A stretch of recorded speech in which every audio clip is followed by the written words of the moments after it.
Hello, আসসালামু আলাইকুম। এই যে ঈদের আজকে চতুর্থ দিন, তাই সকালবেলা উঠে আলু ভাজি করতেছি রুটি দিয়ে খাওয়ার জন্য।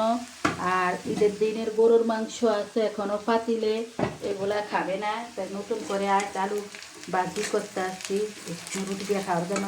আর আমি তো রোজা, আজ আমার দ্বিতীয় রোজা। দেখি বাজার থেকে কি আনছে, দইনা পাতা আনছে, তারপরে করলা আনছে, লতি আনছে, আর আনছে মিষ্টি কুমড়া। আজকে এগুলা রান্না করবো না, আজকে রান্না করবো আর হেঁচি শাক উড়ে আনবো বাগান থেকে, ওগুলা দিয়ে শাক ভাজি করবো।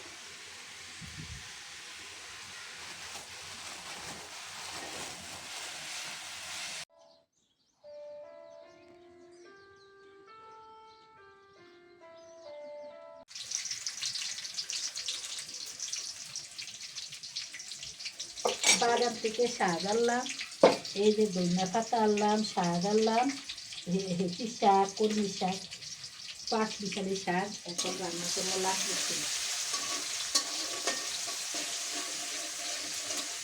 লাকড়ি চুলার রান্না অনেক স্বাদ। আর এই যে মাসকলার ডাল রান্না করছি ডিম দিয়ে, মাসকলার ডাল রান্না করছি ডিম দিয়ে। আমাদের এটা অনেক প্রিয় খাবার আমাদের চাঁদপুরের মানুষের। কে কে কার অঞ্চলে এইভাবে খায় আমাদের কমেন্ট করে জানাবে।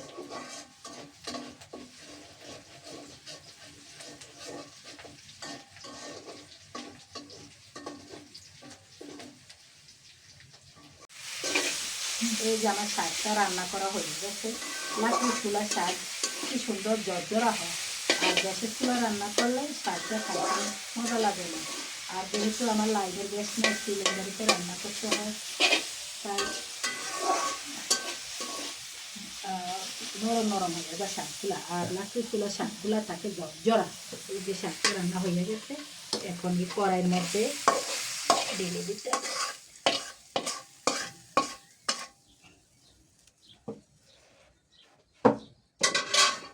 ভাতের পানিটা বসিয়ে দেয় বা হোক।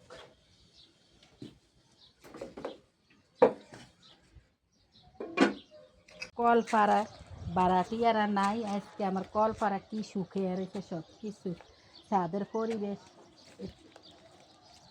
বারাটিয়ারা না থাকলে ছাদ কি সুন্দর হইয়া রয়েছে। বাড়ি ভাড়া দিল, বাড়ি ভাড়ার কোনো ইয়েও রাখে না। ভাড়াটিয়া দুই একটা ভালো থাকে, সবগুলা থাকে পচা।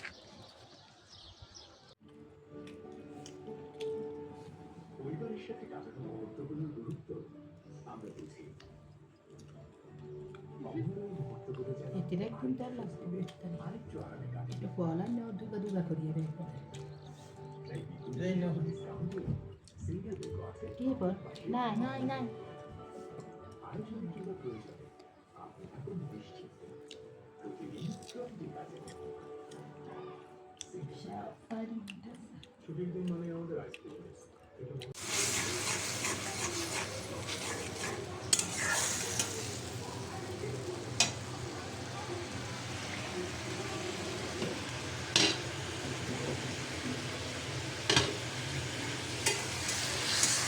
ইফতারের পরে ইফতারটা আপনাদের সাথে শেয়ার করলাম না। এই যে একটা ডিম সিদ্ধ করে খাইতে আসছে, এখন ডিমটা খাইলে শরীরে আমার ক্লান্তিটা দূর হয়, তাই ডিমটা নিলাম। আর একটু পানি খাবো এখন। তাই আজকে ব্লগটা যদি ভালো লাগে আপনাদের লাইক দিবেন, কমেন্ট করবেন, সাবস্ক্রাইব করে দেবেন। সবাইকে ধন্যবাদ।